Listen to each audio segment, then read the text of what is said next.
เราจะได้พบกันเพื่อรับฟังสารธรรมข้อคิดดีๆมากมาย รับบุญง่ายๆด้วยการกดแชร์เผยแพร่เป็นธรรมทาน สัพพะทานังธรรมทานังชินาติ การให้ธรรมะ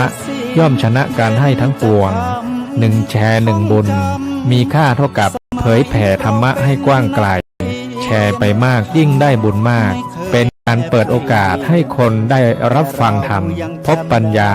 มีความสุขพ้นจากทุกข์ด้วยการฟังธรรมะมาทวงคำมันหมู่บ้านศีลห้าถือเป็นพันธะ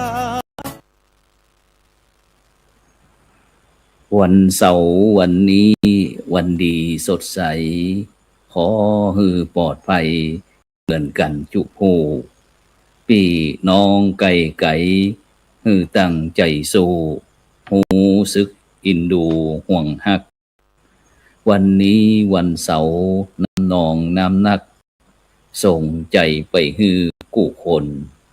ขอฮือปนตุกกุแห่งกุหนขอบุญบันดลปนตุกหือใดปนตุกหือใดก็ขอกล่าวเขาว่าธรรมสวัสดีกับบรรดาท่านผู้ฟังแล้วก็ท่านผู้ชมทุกท่านที่กำลังติดตามรายการเล่าสู่กันฟังตั้งจ่องธรรมะเป็นทีมทีวีออนไลน์ตั้ง Facebook ตั้ง YouTube แล้วก็สถานีวิทยุเครือข่ายสื่อสีข่าวชาวประชา8จังหวัดภาคเหนือ FM 104.5 เมกะเฮิรตซ์วัดฝายหินตำบลสุเทพอำเภอเมืองเชียงใหม่จังหวัดเชียงใหม่ซึ่งในค่ำคืนนี้นั้นก็รายการเล่าสู่กันฟังก็เล่าสู่กันฟังสัญจรวันนี้ออกอากาศที่วัดอินทปัญญารามบ้านกองฝายหมู่ที่12ตำบลบ้านปิ่นอำเภอรองแปนะเพราะว่าวันนี้ก็ได้เดินทางล่วงหน้านะเพื่อที่จะปฏิบัติศาสนกิจในการทำบุญเข้าพรรษานะกับพี่น้องพุทธศาสนิกชนนะที่จังหวัดแปก็เลยเดินทางมาล่วงหน้าก่อนนะซึ่งจะได้กระตามบรรดาท่านผู้ฟังทั้งหลายวันนี้ก็รู้สึกว่าคืมฟ้าคืมฝนนะที่เมืองแปของเฮานะเพราะว่าฝนจะตกน้ำจะนองก่อ พอไปตั้งตรงพอไปตั้งนาก็รู้สึกว่ามันแห้งมันแล้งนะซึ่งอันเดี๋ยวผมสักกรรมหนึ่งเขาจะมาอู้กันว่ามันแห้งมันแล้งจะได้ คืออันพ่อครูแม่ครูได้เล่าสู่กันฟังนะจนเฮาไปพบกับผู้ร่วมรายการเฮาท่านแรกก่อนไปที่โยมพ่อครูประดิษฐ์นะเป่งเฮือนนะจากอำเภอกำแพงจังหวัดเชียงใหม่เจริญพรพ่อครูกราบนมัสการท่านพระคุณเจ้าครับแล้วก็สวัสดีคณะศรัทธาพ่อแม่พี่น้องศรัทธานักศิลป์นักบุญทั้งหลายเนาะติดตามรายการตลอดถึงสวัสดีพ่อครูถนอมด้วยเนอวันนี้หันมาเข้ารายการด้วยกันครับสวัสดีครับสาธุเอาไปพบกับท่านที่สองเลยพ่อครูถนอมปาจานะจากอำเภอสันป่าตองจังหวัดเชียงใหม่ขอเจริญพร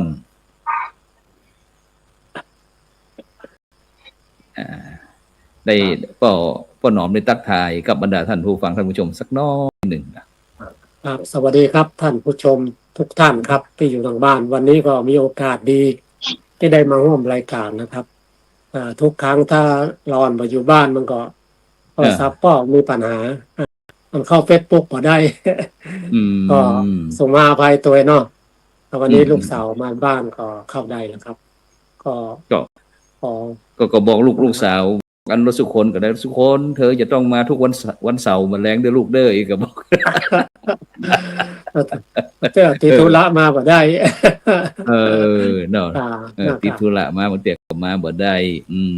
นะครับแล้วก็อันตั้งสันปะตองเป็นจะได้พ้องอันพ่อครูถนอมวันนี้ตรงนี้ก็ลำไยปีนี้นักแฟนเจ้าให้เจ้าส่วนก็ยิ้มได้ราคามันดีปีนี้รู้สึกว่า25 บาทแล้วก็15 บาท9 บาท3 บาทก็จานก็นกเอียงหอ ห้องปัวเลี้ยงนี่ น้อ เนาะ งถ้าอย่างปีแล้วนี่โอ้นักแก่ แต่ปีนี้มันเสียหายปีแล้วน้ำท่วมหนักเนาะก็ผ่าน3จะเหลือสักส่วนนะก็เลยราคาก็เลยดีเนาะครับ ก็ชาวบ้านก็ยิ้มใส่กันใกล้เข้าภาษาปีนี้ก็ถ้าจะได้ยิ้มเหมือนว่าถ้าอย่างปีแล้วนี่โอ้ได้ให้ปีนี้ได้ยิ้มชาวบ้าน คอยดูเพิ่นเหมือนกันนะครับ ของเฮาแต่มีบ้านนักครับ มีในบ้านน้อยเดียว สัก30 ไร่นี่ รู้สึกว่ากองดับไปที่พ่อครูประดิษฐ์เป่งเฮือนจากดอยสันกำแพงว่าจังไหมเจริญพร สักกระแปงครับ กำแพงสันกำแพงบรรยากาศเป็นยังไงพ่องวันนี้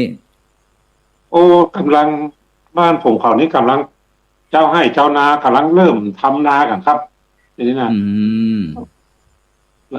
ดำนากำลังวานก็มีจะพ้องกับวานพ้องก็ใจนาวานเพื่อลดต้นทุนเจ้าพ้องก็ใจนายนถ้ายานายนก็ใจทุนสูงหน่อยแล้วก็เจ้านานี่ตุกเฮ้ยตุกกระบอกอ่ะ เป็นกระดูกสันหลังของชาติฉะนั้นก็หมายความว่าที่สันกำแพงเขานี่ก็กำลังที่จะลงนากันนี่หน่อยตะกี้ได้ยินพ่อบอกว่านาวานแล้วก็นาป่งสมัยก่อนเขาจะมีแต่นาดำเป็นจะได้พ่อนาดำก็มีนาดำนาวานนายุนบางคนก็ใครลดเวลาเนาะลดต้นทุนใช้วานเอาใช้วานมันง่ายมันละวันเลี้ยวแล้วก็ยังวานยัง ก็หน้าวันนี้ก็ผมนี่จะมีข้าววันนี้มีข้าวอันทุกของชาวนามาให้เปิดฟังกันขอสมาช่วยมีสายเข้าจากเพื่อนเป็นจะได้พวกพูดหนอมเมื่อกี้ลมมันปัดก็นะครับลมมันปัดขึ้นก็ทาง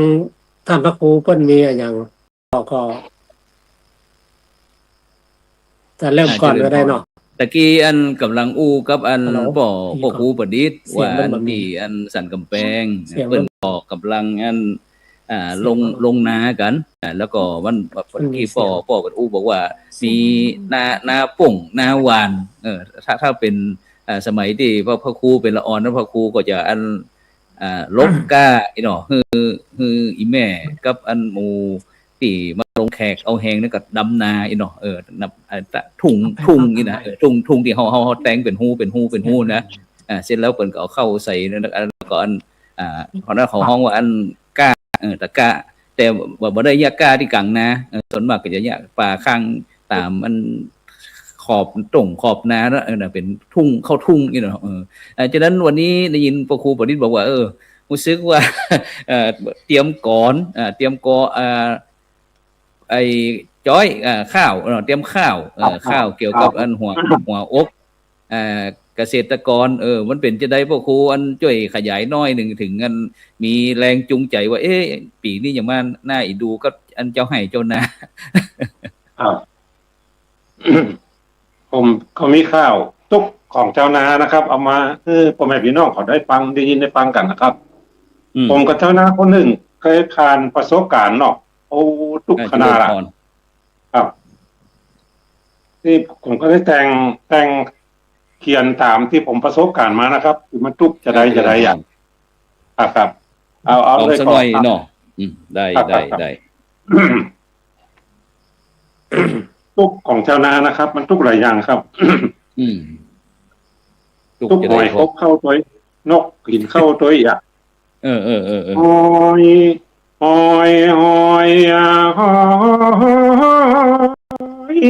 ฟังก่อยละพี่น้องแกงเลี้ยงปากต้องหอยขี้ขม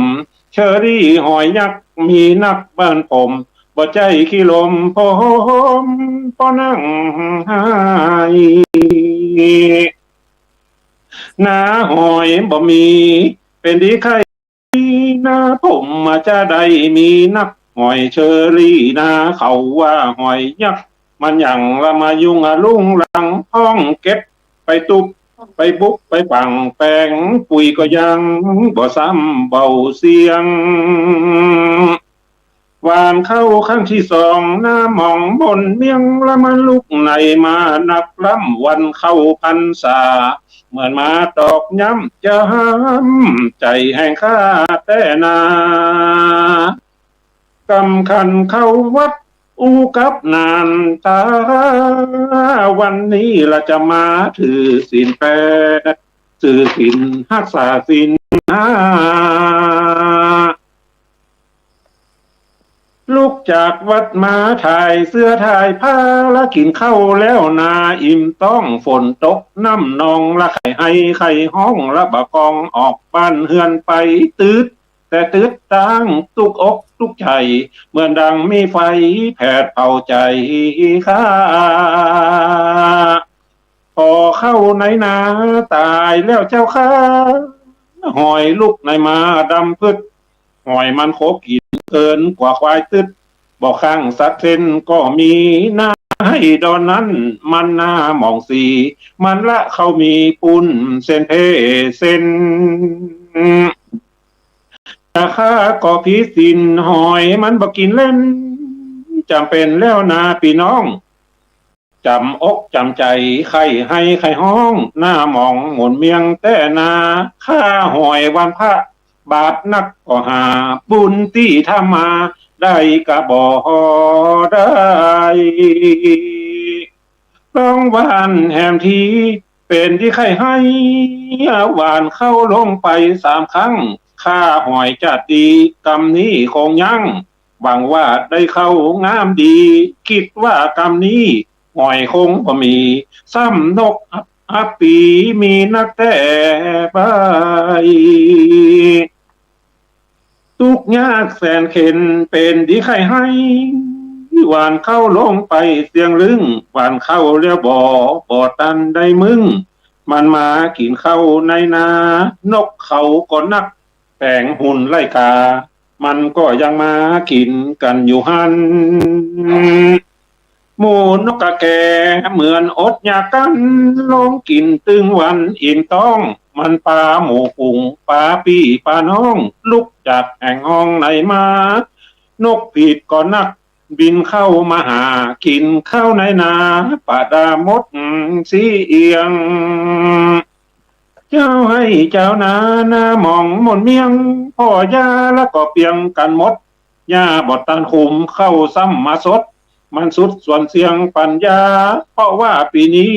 มันมีปัญหาหอยเชอรี่มาทำลายเนอเจ้าตึงนกตึงหนูมาลูกกินข้าวทุกใจเนอเฮายาหกมีตึงยาหวังหรือยาเข้านก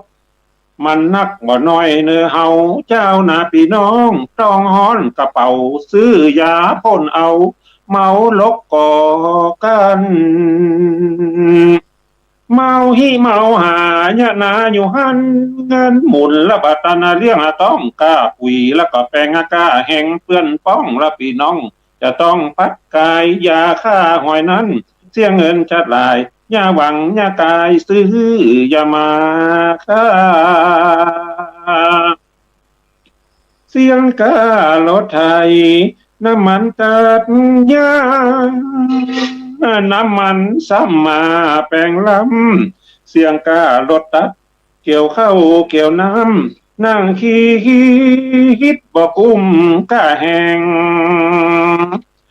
เขาก็ถูกล้ำอกแตกละแหง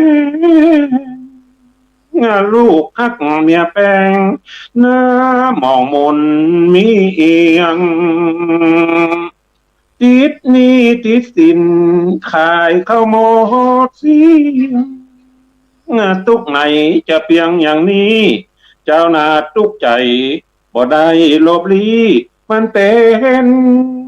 อย่างอีเหมือนมาไข่ขี้ยานำมาเล่าขอทางการโปรดจงหับหูมาช่วยกู้ฟื้นฟูแลนายเฮ้ยครับเป็นจะได้ฟ้องครับ เชิญ ทุกคนพนา เออ หัว แสดงสาหัสเลยนะครับ ของเจ้าให้เจ้านา ครับ อันนี้ผมก็ มัน ประสบการณ์ที่ผมผ่านมา กับอกกับใจ ถึงหัว เหมือนกันเนาะชีวิตเจ้านาเนี่ยนะครับ เข้าปีนี้ราคาแบบแพงแล้วแพงกว่าเท่าไหร่ตั้งสัป ฉะนั้น ตองนี่ ห บ่ มาย ค่อย ความ มี ว่ากูวันนี้พวกครูประดิษฐ์นี่ก็ยังยังเนี่ยนาอยู่กะ อ๋อเดี๋ยวนี้ มี มี ราคานะ สมัยก่อน นา เนาะ เหลือตองให้เอาหน้าแปลงสวนลำไยเห็นหมดอ่ะ ด้านว่านะมันบอกกุ้มอ่ะแปลงสวนลำไยอย่าง โอ้นึกว่าอันกับอกกับใจเลยอันถ่ายทอดออกมาเป็นอัน กวีขึ้น แล้ว มา อันนี้ถ่ายทอดจากอันนี่ก่อน ประสบการณ์เนาะที่ผ่านมาเนาะ ที่ผ่านมาโอ้แปลงหูรายการจิ้งปัดพบตัวไอ้ต้มมันก็จะมากินอยู่เนอกอ่ะ อืม หอยมากินก้อนลูกหอยกินก้อน นกกอแก่ วันตีน อืม วันตีนไปวัดวันแรก นกกอแก่นี่บ่ฮู้ว่าคนมาใหม่จะฮู้จักก็ป่อ มันรู้จักเป็นนกพิราบเนาะเดี๋ยวนี้นกพิราบก็พิราบไปแล้วนกกาแก่ร้อนบ่ใครหูบ่เดียวเนี่ย แม่ มันรู้เป็นภาษาไทยกลางไปตกไปเสียงเนาะ ที่ผมประสบที่ผมประสบมานะครั้งนั้นนะครับกำขันเข้าวัดแต่ผู้กักขันดื้อมันตากำเข้าวัดปีนี้จะมาหักตาศีลจะเข้าวัดเขาว่าโอ้มาถึงบ้านพอทอฝนกระตกน้ำน้องเนี่ยเนาะ กินข้าวไงแล้วนะต่อออกบ้านไปตื้อตั้งมิเพื่อน้ำว่ามาหอยครบเข้าบ่มีอะละพูดเช่นน่ะค่าหอยวัดพระเนี่ยมันจะพิถีนกว่ามันจะได้บาปหนักกว่ามันบาปหนักกว่านี้ครับ อันป่ออันป่อครูว่าจะได้อันป่อครูถนอม อันป่อครูบริประว่าอันการฆ่าสัตว์จึงผิดศีลเนาะมันเพราะว่าฆ่าสัตว์แต่ว่ามันมาทำลายของเฮาเนี่ยก็มันก็ได้คนละเกิงเนาะมันก็เป็นโต้นเกิงเขาก็เป็นโต้นเกิงเหมือนกัน ว่าบ่ได้เพราะว่าของเขาเสียหายถ้าลำบากแต่ว่ามันก็บอกโอ้นะมันจะฮู้ว่าซ้อกินเนาะมันนึกว่าเป็นของกินของมันก็บอกโอ้ว่าเปิ้นจะปลูกเปิ้นจะเสียหายเปิ้นจะพูดตื่นจะได้มันบอกโอ้เพราะว่ามันจะกินลูกเดียวเพราะว่ามันเป็นสัตว์นะเฮาก็ว่ามันบ่ได้กันเนาะแม่นเอาเรื่องฆ่ามันก็ผิดศีลถ้าเฮาว่ามันมาฆ่าของเฮาถ้ามันมาแย่งเฮาก็บ่ฆ่ามันก็มันล่างได้มากินเลยก็สมัยแต่ก่อนเฮาคงจะไปกินของเพิ่นโมเพราะโควิดจะว่ากรรมที่เฮากันวันเสาร์ก่อนนั่นเนาะคงจะเป็นตั้งใจว่าจะถือศีลเนี่ยจะถือศีล5ต้องออกวัดมาได้ผิดศีลข้อหนึ่งแล้วอ่ะฉะนั้นที่อันกูวันนี้อันวิถีชีวิตเนาะวิถีชีวิตก็เปลี่ยนไปแต่ที่น่าเป็นห่วงเดี๋ยวนี้ก็อันคงจะเป็นเรื่องภาษาก็ครูทั้งสองท่านโดยเฉพาะภาษาภาษาที่ตะกี้นั้นเราอาจจะยังปกขาไก่ง้อนเนี่ยเนาะปกขาไก่ง้อนร้อนบ่เดียวบ่ฮู้ละขาไก่งอนเนี่ย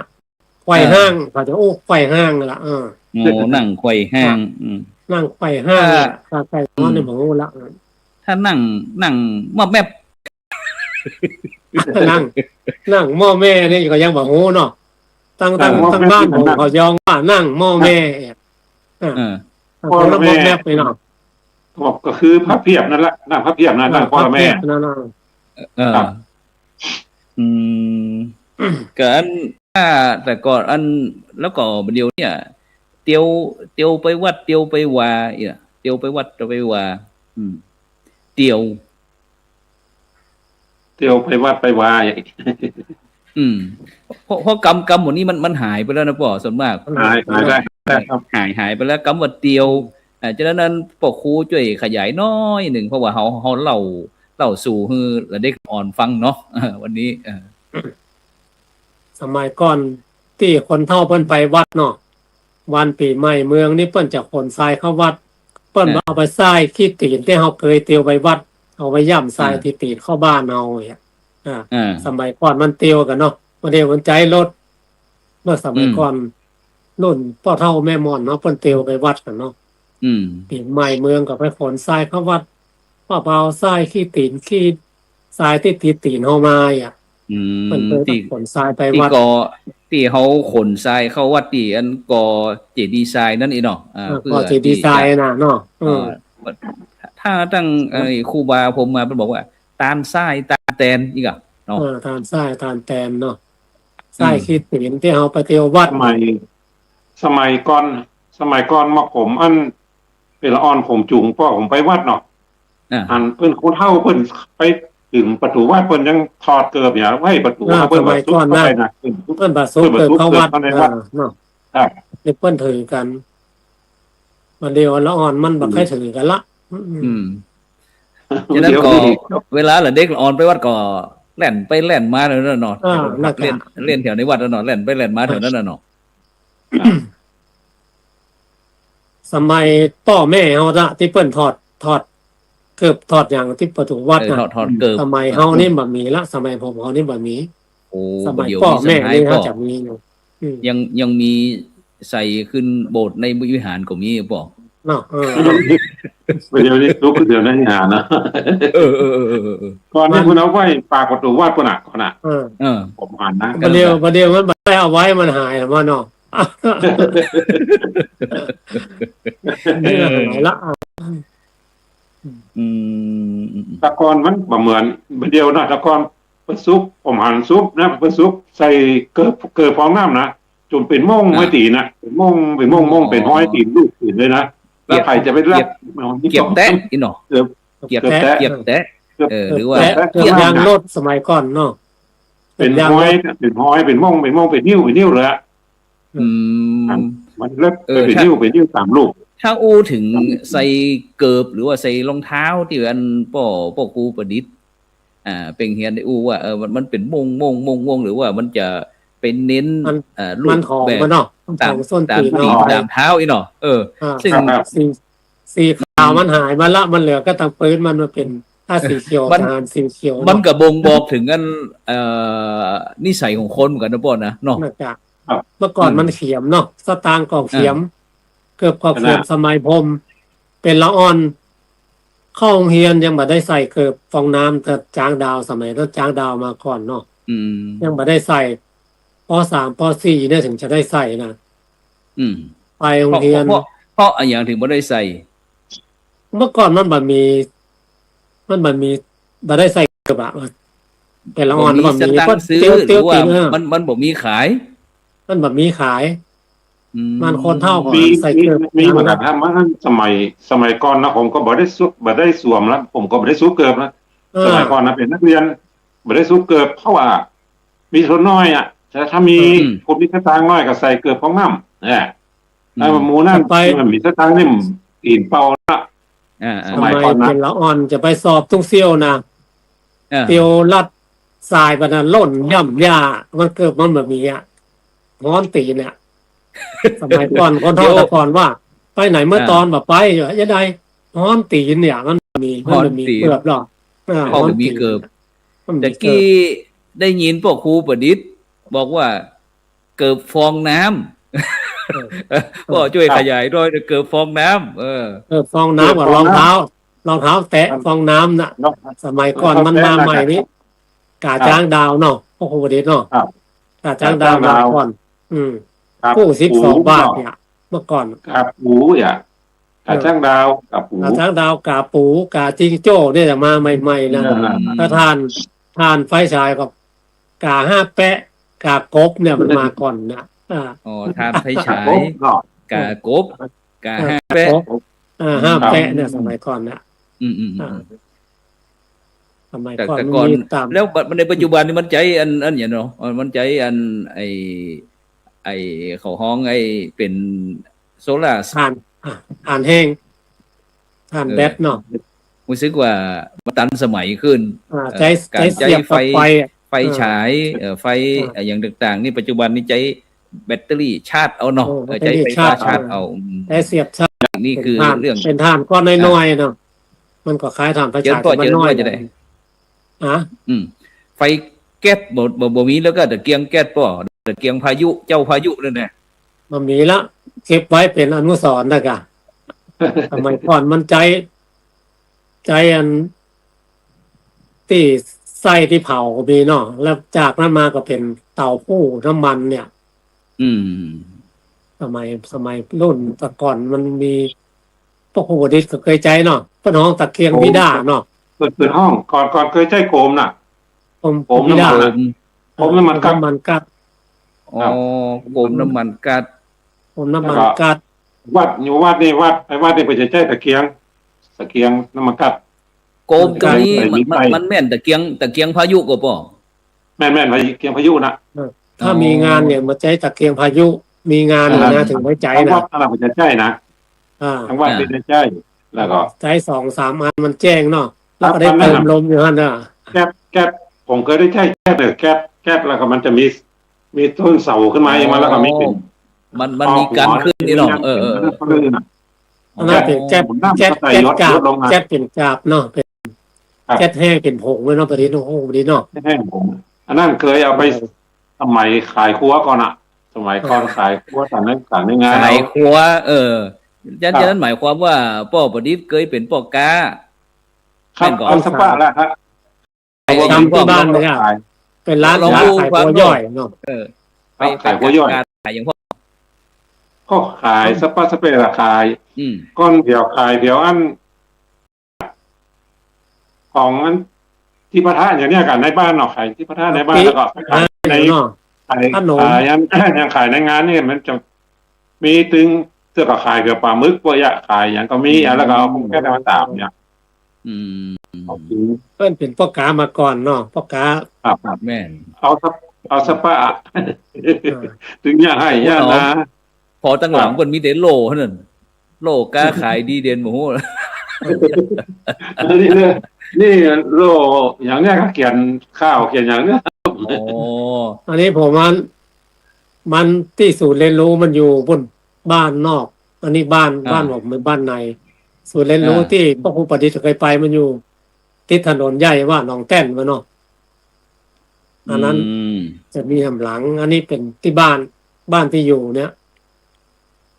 เมื่อก่อน นั้น เคยไป เพิ่นบอกว่าไอ้ของกินมันอันเฮาบ่กินมันจะเน่าเนาะของเฮาบ่เรามันจะลืมเนี่ยวันนั้นได้ยินว่าหมู่คณะปกครูของเฮาได้มีโอกาส ไปที่มหาวิทยาลัยราชภัฏลำปาง แล้ว ไปเยอะอย่างกันไปเยอะอย่างกัน พ่อมาได้ไปสักครับพวกผู้ประดิษฐ์มันไปเนาะ วันนั้น ฟังหน่อยหนึ่ง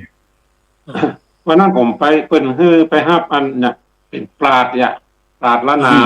ปัดร้านนา แล้วก็ได้ร่วมเป็นกรรมการศิลป์ข้าวครับจ้อยครับเปิ้นวันนั้นนะครับ อ๋อจากนั้นหมายแล้วไปตัดสินไผป้อครูประดิษฐ์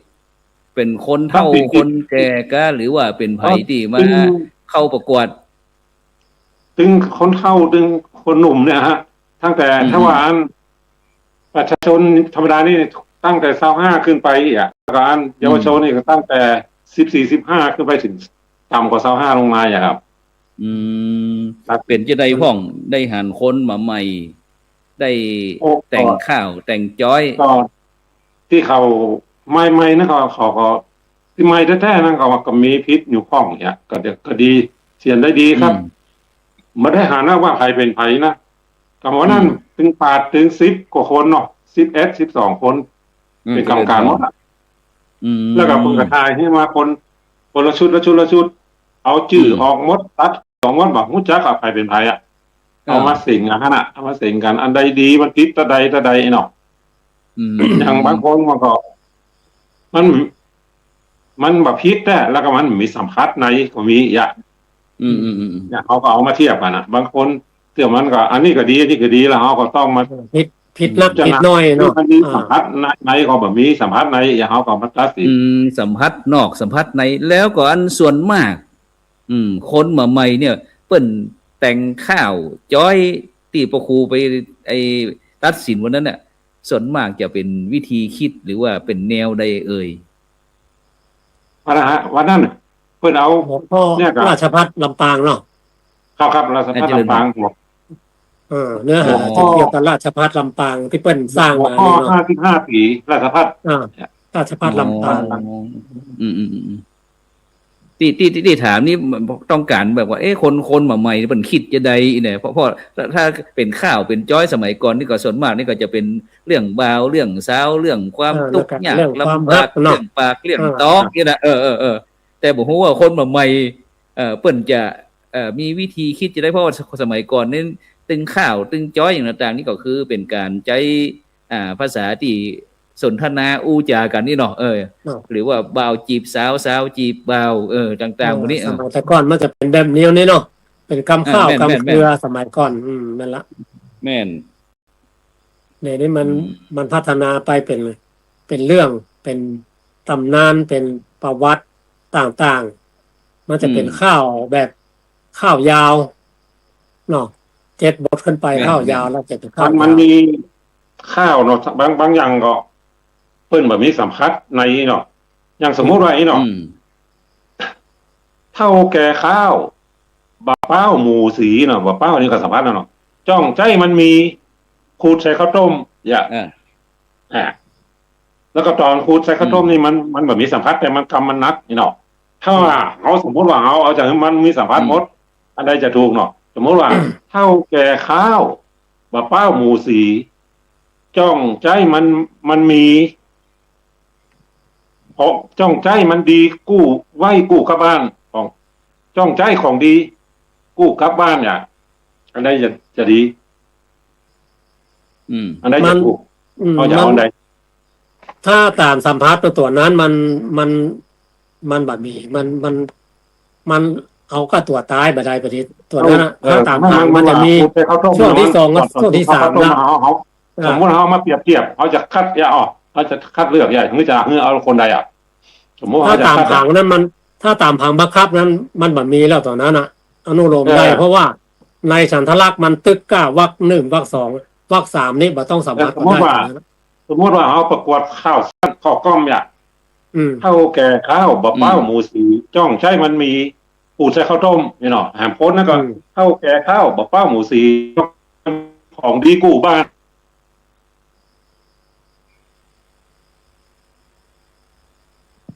มันถ้าตามฉันทลักษณ์ว่านี่มันก็นิดเนาะแต่ว่าเขาเลือกเอาอย่างเขาอยากเอาคนได้ที่1คนได้ที่2มันต้องเอาภาพรวมก่อนประดิษฐ์ไม่ใช่ว่าวรรคเดียวเนาะต้องรวมสมมติว่าเขาอยากเอาวรรคเดียวเนี่ยเขาอยากวรรคเดียวเดี๋ยวประกวดข้าวก้อมเนี่ยเนาะประกวดข้าวก้อมเอาวรรคเดียวเนี่ยสมมติวรรคสุดท้ายนี้ขอเนื้อหามันนักเปลี่ยนใจได้วรรคสุดท้ายถ้าข้าวต้มเลยนะอย่างสมมติว่าช่องใจมันดีขูดใส่ข้าวต้มนี่นักเองเนาะเนื้อหามันนักว่าอันนั้นจ้องใจอันนั้นมันจงใจมันมีของดีกู้บ้านเนี่ยมันเป็นของดีมันใช่วันนี้เป็นของดีแล้วครับเป็นน้ำมันเอาไปกันเป็นน้ำมันชาผิวก็ได้เอาไปทำอาหารก็ได้อันนี้มันแผ่กว้างไว้ทางผมท้าที่ผมอยากเอาทดสอบนี่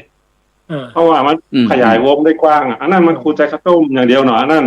นมันเขาของดีกู้บ้านเนี่ยของดีกู้กับบ้านเขาเนี่ยเขาจะเอาไปแปลงน้ำมันทาอันแก้หน้าแตกผิวแตกอย่างก็ได้อาจจะไปแปลงอันอาหารก็ได้แปลงขนมข้าวต้มอย่างก็ได้มันแผ่ไปกว้างถ้าอย่างผมตัดสินผมจะตอนนี้ถ้าสมมติว่ากรรมการมี3 คนเนาะอย่างถ้าพระครูคนพระครูบดิษฐ์คนนะถ้าพระครูบดิษฐ์คนเดียวว่าถูกเนาะผมก็พระครูว่ามาถูกมันต้อง2 คนได้อัน1 2ใน2คณะ1มาเสียงว่าคนมาตัดสินมันกรรมการใจกับกรรมการเสียงส่วนนักเนาะคนนักครับมันกรรมการมันต้องก่อนแล้วไปที่ลำปางนี่อันพ่อครูพอมีหวังก่อข้าวเขามันจะสูญหายไปก่อนหรือว่ายังพอมีหวังอยู่ที่คนใหม่เพิ่นยังใส่ใจสนใจทางลำปางนี่เพิ่นส่งเสริมให้นักศึกษาเพิ่นส่งเสริมนักศึกษานักศึกษาห้างกับเพิ่นเขาไปแข่งกันอยู่เดี่ยวฝางว่าไปนักศึกษาในฝางพวกก็ไปนะคนนี้ที่ฝางนี้เพิ่นอยู่เป็นอาจารย์สอนเนาะโรงเรียนฝางเนาะฝางที่นูประถมไม่ละแต่กรรมเพิ่นก็ดีนะอย่างกี่คนได้นะกรรมเพิ่นก็ดี แต่ว่าบางคนก็ยังมาคติว่ากรรมการอย่างนั้นอย่างนี้ก็ยังมีอยู่เลยก็เลยก็ยังมีอยู่แล้วแต่กรรมการนะเนาะอะไรก็ไม่ได้หู้บริหารเนาะชื่อถึงเอาออกปุ๊บแต่กับหมูใครเป็นไผอ่ะบอกว่าใครเป็นไผแล้วก็เอามากรรมการหลายคนมันก็ มาเซ็งอ่ะคือเขาเป็นกรรมการแล้วก็ต้องฟังเขาเนาะคนแข่งขันก็ต้องคนที่มาแข่งขันสมัครต่างๆก็อยากจะชนะ แต่ก็ต้องมีความเป็นกลางเนาะคณะกรรมการอย่างวันหน้านี่ผมว่าบริสุทธิ์อย่างอ่ะปิดเมียเอาทายมาแล้วก็ตัดชื่อทั้งรูปออกหมดตัดชื่อออกแล้วก็เอามาคืออย่างที่มามีคนแข่งกี่คนก็มีฮะเรียงมาแล้วก็แจกคนละชุดอย่างสมมุติว่าถ้าเขาแข่งขันตั้งอันจ่องสดแบบนี้จะได้กว่าจะปอก็นั่นวันนั้นได้วันนั้นเปิดแต่งสดที่บูฮานะเอาจะแต่งสดก็ได้ที่นี่เอามาถามจะทำผมได้ครับทำแต่งสดบูฮานะมีทำมาออกรายการเขาอีกนะเพิ่นได้เป็นกรรมการเปิดฮื้ออันกรรมการใส่ส่งไปคนอ่านงานแล้วก็เปิดจบเปิดฮื้อไปจบหน้าฮะนะจกเอาหน้าจกเอากรรมการเปี้ยหมูหน้าหมูฮะนะมี10 กว่าบังคับนะแล้วก็จกเอาอย่าง6เลยจกเอาฮะนะพอหั่นเปี้ยหั่นแล้วก็แต่งหั่นสดๆเลยวันนั้นนี่บริสุทธิ์เสียงอย่างวันนั้นนะสมมตินะครับพระครูว่าจะจัดแต่งสดในรายการเนาะนี่เนาะจะต้องมีคงได้ถ้าทำได้ก็ดีเหมือนกันแต่งสดในรายการก็ว่าอันถ้าเพราะว่าอันเขาก็อยากอันใจสื่อออนไลน์ต่างๆเนี่ยเข้ามาอำนวยความสะดวกอีกเนาะต่างคนก็ต่างอยู่ที่บ้านบ่ต้องเดินทางไปที่หั่นที่นี่ละแต่ถือว่าอันได้ช่วยกันอันประชาสัมพันธ์แต่ก่อนปรึกษายิงไว้บ่ได้ยิงอันความคิดแนวคิดของพ่อครูไว้บ่ได้ว่าถ้าหมู่พ่อครูไม่ครูอีกเนาะนั้นในหันตัวนี้ก็เฮาอย่างเงี้ยจะได้คือเพิ่นได้มามีโอกาสได้มาเรียนรู้เรื่องการใจสื่อตัวนะแล้วก็โดยเฉพาะเฮาก็มาเล่าสู่ให้ลูกหลานฟังนี่แหละเพราะว่าอันแต่ก่อนเนี่ยตอนนี้เฮายังซอนี่เฮายังบ่ได้เอามาเที่ยวนั้นก็อันได้เจอแม่ครูบ่สอนก็สุขภาพก็บ่ใครตัวฮื้อสุขภาพบ่ค่อยดีละก็จะแต่ก่อนนี้พระอาจารย์เอามาซอในงานอยู่บ้านสร้างบุญตลอดพรรษาออนไลน์ที่อันสมัยที่โควิดเนาะจากนั้นเขาก่อนบรรดาท่านผู้ฟังท่านผู้ชมเด้อถ้าสนใจหันตัวก็ส่งคอมเมนต์มาก็ได้กดติดตามกดไลค์กดแชร์หรือว่าส่งข้อความมาก็ได้ว่าเนี่ยใครที่มีความสนใจที่อยากจะเผยแพร่เรื่องโวหารเป็นข้าวเป็นจ้อยเป็นข้าวเป็นเครือพื้นบ้านล้านนาของเฮาเฮาก็จะใจนี่แหละเนาะผมทีนี้ผมจะแต่งเป็นเรื่องผมจะผมชอบแต่งนิทานธรรมะคำสอนผมทำขึ้นมาเป็นเล่มหนึ่งเป็นเล่มขึ้นมามีหลายเรื่องนะแล้วมีในเล่มเดียวครับผมแต่งเกี่ยวเรื่องพระนางปัตตาจาราเลยแต่งนางปัตตาจาราปัตตาจาราครับอย่างตักบาตรพระเจ้าปอมขึ้นสวรรค์ตักบาตรพระอรหันต์ตกมรณะเนี่ยแต่มันยาวมาอู้ในนี่มันยาวเดี๋ยวทั้งวันพ่อครูปฏิก็ทยอยเอามาออกเอาเนาะเอาทยอยออกสัก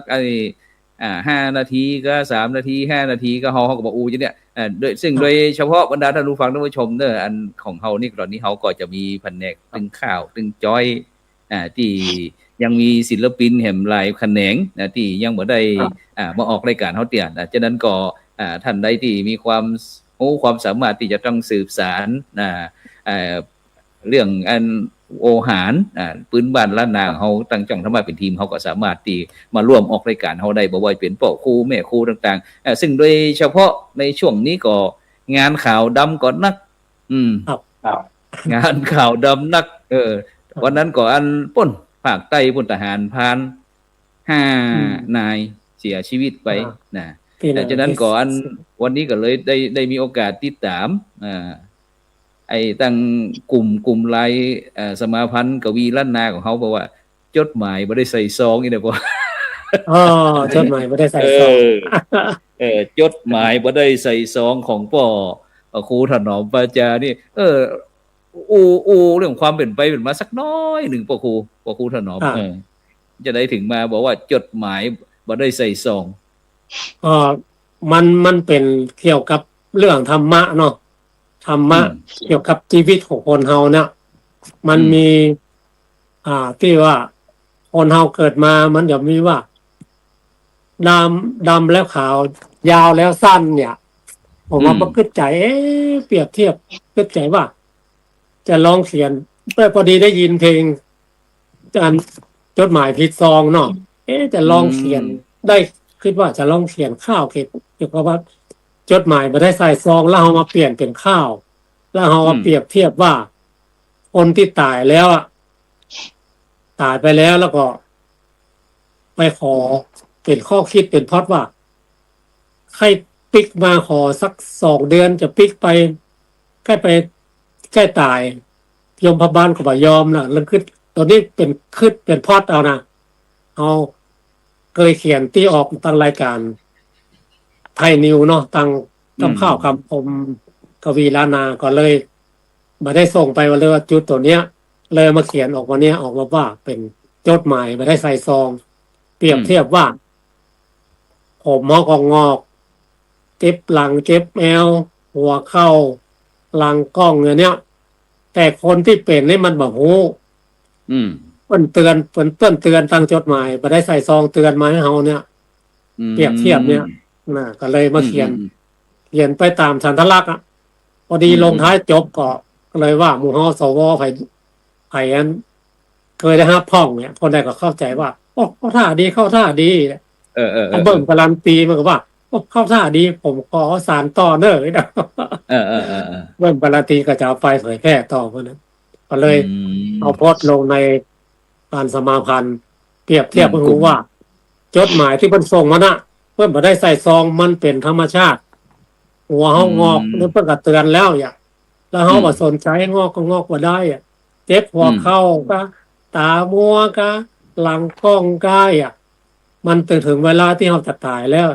แต่เฮาบ่ฮู้แปลว่าเฮาประมาทเป็นว่าเพิ่นเตือนมาแล้วเพิ่นถึงว่าขอ2 เดือนก็บ่ได้ขอ2 อาทิตย์ก็ยังบ่ได้ขออาทิตย์เดียวก็บ่ได้เพิ่นว่า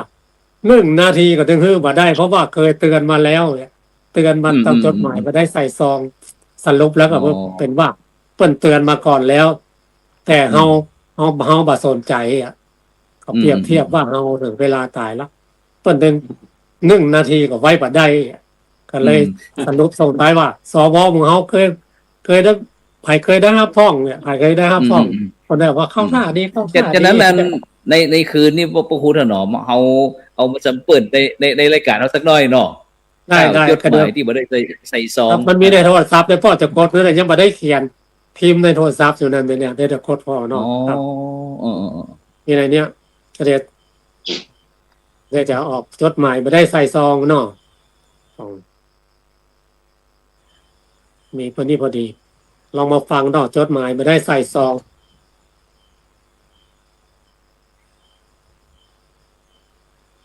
ใส่แว่นก่อนเนอะถ้าไปใส่แว่นก็บางหันนะเมาะหน้าสายตาก็ไปแล้วเพิ่นก็เตือนมาแล้วสายตาเขานี่นะบ่ได้ใส่ซองจดหมายเราลองฟังดูเนาะข้าวเรื่องจดหมายบ่ได้ใส่ซองเนาะ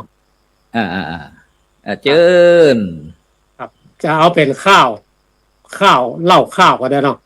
ได้โยมือสามันจักสิดับวันตาเปื้อนป้องจุ่มเดียวเกี่ยวข้องญาติมิตรสหายแม่แก้วหัวฮ้อนมันนอนรับตายวิญญาณอียายลอยล่องต่องเต้าตัวยมพบาลว่าขอฮ้องเจ้าเฮาบ่อยากตายเตื้อละเฮาขอเวลา1 เดือนก่อนนะจะไปที่บ้านเหือนจองงานยังค้างอยู่อย่างถมทองเฮาขอรับรองยอมตายดังอันท่านยมมาบาลบ่ได้สั้น อันขอรถมัน2 ติดเนี่ยว่าขอเหมาะต่อรองนะจะหมายว่าบ่ได้ลูกเดียว อันรถมาแถมติดเดียวก็ได้นอนายจะมาบานว่า1 นาทีนั้นก็บอกขยายขอท่านบรรยายให้หูถี่แจ้งยายแก้วว่านะท่านโยมพบาลจริงจะบอกแท่งจดหมายเคยมีเน้อไทยส่งไปหลายหนท่านก็รับไว้ แต่ท่านก็ได้ละเลยยาแก้วถามจดหมายอย่างนั้นพอท่านจุงเผยบอกเกยงูเลยอย่างอีพญายงบอกว่า คือจดหมายเตือน ผมงอกพี่ลี่อันนี้อ่านแล้วเนาะปวดหัวเข้ามีเนี่ยยังนะหลังก้อมเนี่ยเมื่อยต่างล่ำร่างกายไข้สั่นพร่ำพร้อมตามัวมืดต้อมตัวตันเตือนว่าแก่แล้วระวังกัน ถึงเวลามันเทียมตัวตายได้สรุปก็ขอถามหมู่เฮาเจ้าจุมลุ่มไตว่าเป็นจะใดเปื้อนป้องจดหมายยมบาลเนอท่านพี่น้องเปิ้นส่งถึงห้องเฮาหนอบ่ใส่ซองนี้ตี้เตือนมาบ่หมู่เฮาสบได้ฮับก่อเจ้าได้ฮับก่อเจ้าแลนายครับตัวนี้เป็นบทสรุปที่เขียนลงวันนี้ก็เป็นจดหมายที่บ่ได้ใส่ซองเฮาก็โดนเปิ้นส่งมาก็คนเฮาก็โดนเตือนเหมือนกันนะแต่บางคนมันก็บ่ฮับเฮาก็ฮับได้ครับว่าถึงวันนี้คิดว่าเปิ้นถึงตายเหมือนกันใครแต่ตายเว้ยตายจ้าก่อนแล้วแต่กรรมใครกรรมมันนะเนาะฉะนั้นคุณโยมวริศนันบอกว่าเพิ่งฟังที่นี่ครั้งแรกเรื่องจดหมายพญายมจดหมายพญายมจดหมายพญายมนะโดนก็คนผมงอกก็เพิ่นเตือนมาครั้งแรกผมงอกเนาะครั้งที่2เตือนมาปวดหัวเข่าครั้งที่2พ่อก็เคยปวดแล้วเตือนหลักแล้วนะแอมเตือนกับหลังกล้องเนี่ยแอมเตือนกับปวดเมื่อยตามร่างกายเป็นไข้สั่นเนี่ยตามืดตามัวหมดเนี่ยเปิ้นว่าเปิ้นเตือนเราแล้วว่าแก่แล้วระวังตัวกันถึงเวลามันเทียมตัวตายได้อันถึงยายแก้วหัวงอนไปเลยขอดู2 เดือนก็ตึงบ่ได้พอ2 ติดก็บ่ได้ยมบาลแล้วว่านาทีเดียวก็คือบ่ได้เพราะว่าจดหมายเตือนมาแล้วอันนี้ก็คือที่มาของข่าวก็ว่าจดหมายบ่ได้ใส่ซองนะครับใครที่ชอบก็ถ้าฟังบัตรตาแถมเตือนกับขั้นฟังก่อนขอมาได้เนาะอย่างเพลงเนี้ยเพลงจดหมายบ่ได้ใส่ซองนั่นน่ะพ่อก็ได้พอดจากเพลงจดหมายบ่ได้ใส่ซองนะก็เลยว่าเฮาจดหมายบ่ได้ใส่ซองมาเป็นข้าวตัวนี้แต่เกี่ยวกับร่างกายของเฮาก็เลยตั้งโจทย์เป็นยักษ์แก้วหัวฮ้อนน่ะถ้าบ่ใช่หัวฮ้อนมันบ่ลงถ้าบักยักษ์แก้วหัวฮ้อนมันนอนรับตายมันเอากรรมตัวเนี้ยยักษ์แก้วหัวฮ้อนถ้าว่ายักษ์แก้วหัวเย็นมันนอนรับตายมันบ่สัมผัสเหมาะก็เลยอาศัยตัวเนี้ยเฉพาะผู้ปฏิบัติว่ายักษ์แก้วหัวฮ้อนมันนอนรับตาย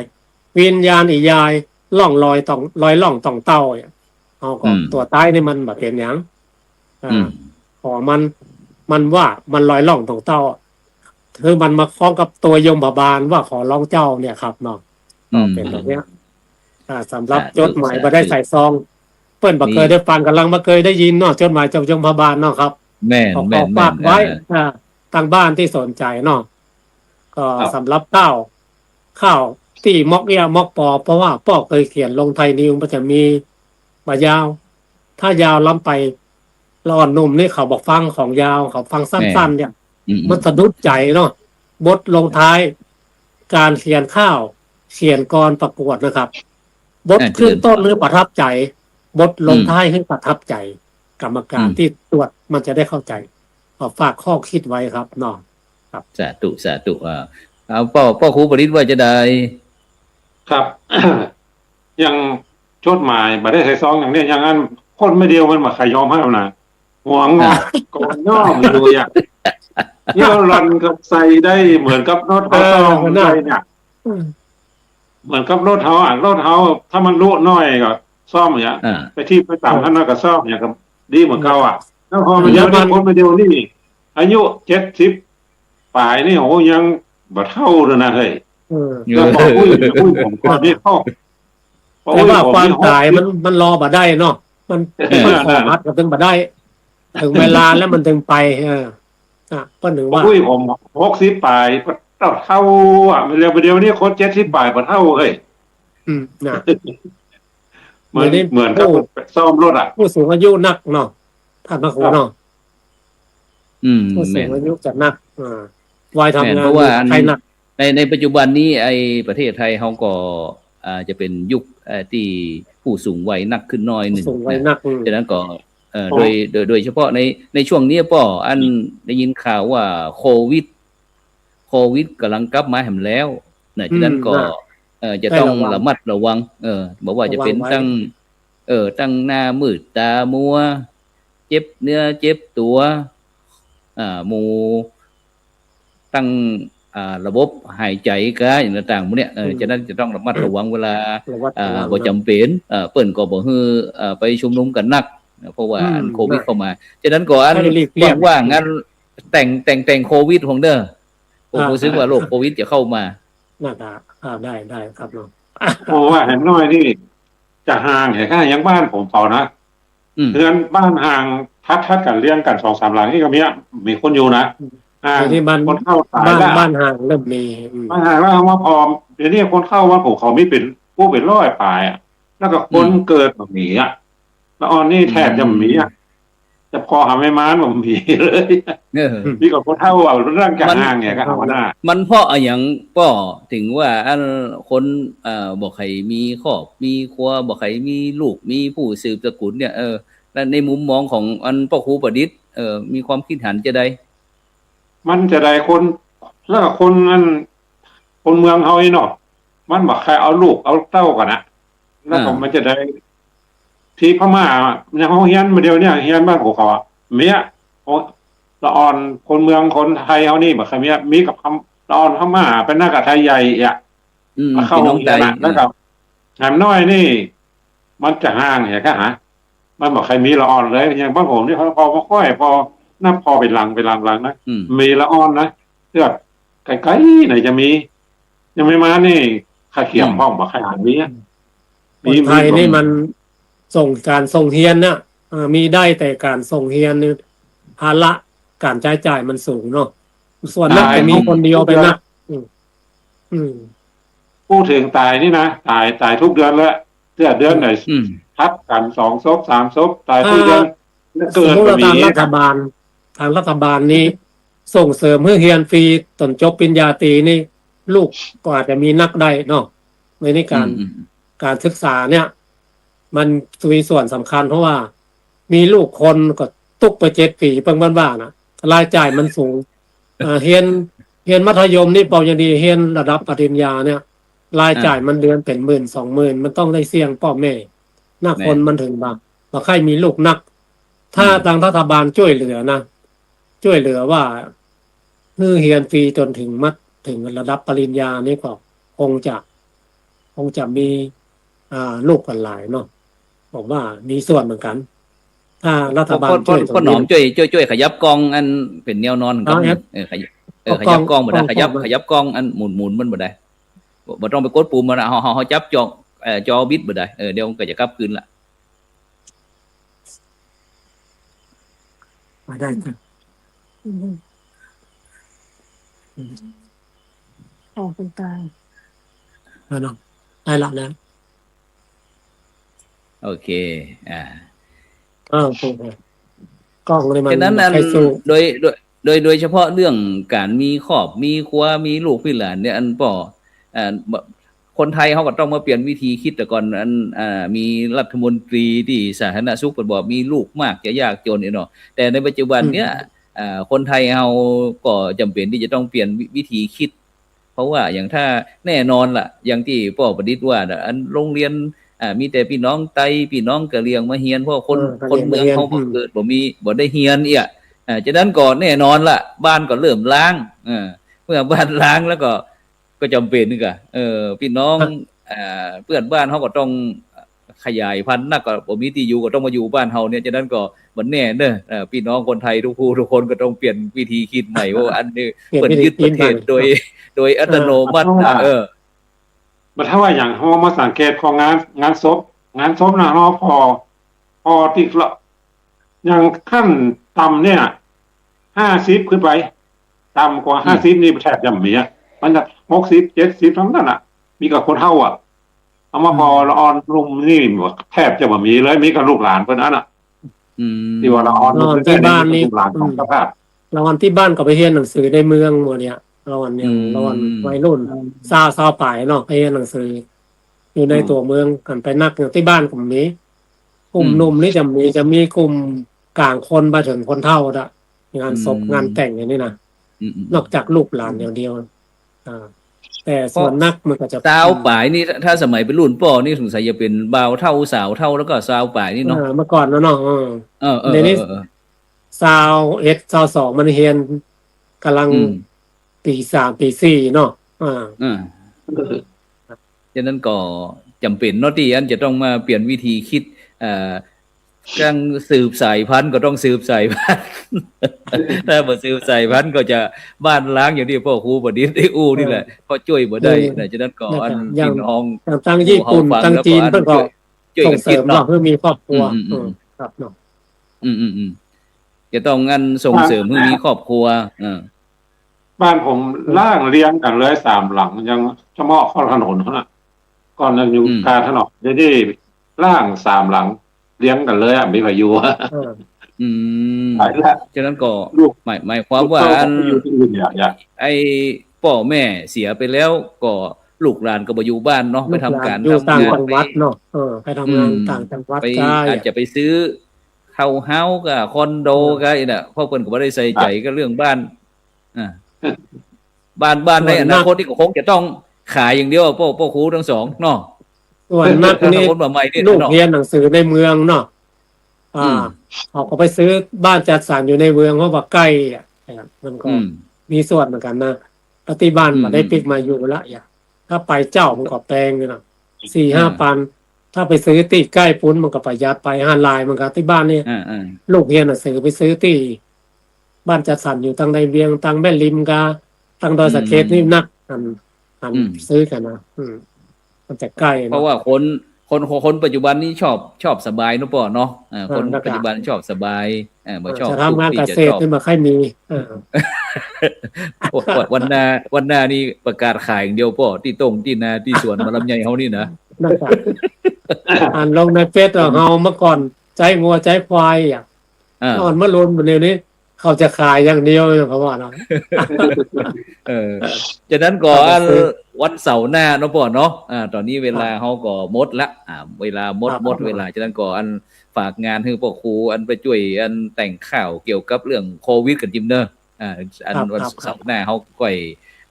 เตรียมงานมาอู้แล้วก็บรรดาท่านผู้ฟังท่านผู้ชมพ่อครูแม่ครูเด้อที่อยู่ในสมาพันธ์กวีล้านนาก็สามารถที่จะมาร่วมจอแจมกับหมู่เฮาได้นะซึ่งมีเรื่องมีราวอย่างต่างๆนานาเนาะมาอู้จากันเพื่อที่จะได้เล่าสู่ให้ลูกหลานได้ฟังถ้าเฮาบ่เล่าให้ลูกหลานฟังอนาคตมันก็คงจะหมดไปกับรุ่นเฮานี่แหละเนาะฉะนั้นก็มันลืมภาษาเมืองแม่นขอบคุณอนุโมทนาพ่อครูประดิษฐ์เป่งเฮือนหนุ่มน้อยจากสันกำแพงพร้อมถึงพ่อครูถนอมปะจาบ่าวน้อยจากสันปะตองที่ได้มาร่วมแลกเปลี่ยนเรียนรู้ร่วมกันฉะนั้นก็ขอบุญใดกุศลใดที่บรรดาท่านผู้ฟังทั้งหลายปรารถนาสิ่งใดประการใดอันเป็นไปด้วยชอบเนาะประกอบด้วยธรรมะบ่ผิดศีลบ่ผิดธรรมบ่ผิดจารีตประเพณีก็ขอให้ทุกคนอยู่เย็นเป็นสุขพ้นจากภัยไกลจากเวรทุกผู้ทุกคนสำหรับในค่ำคืนนี้ขอกล่าวคำว่าขอสาธุ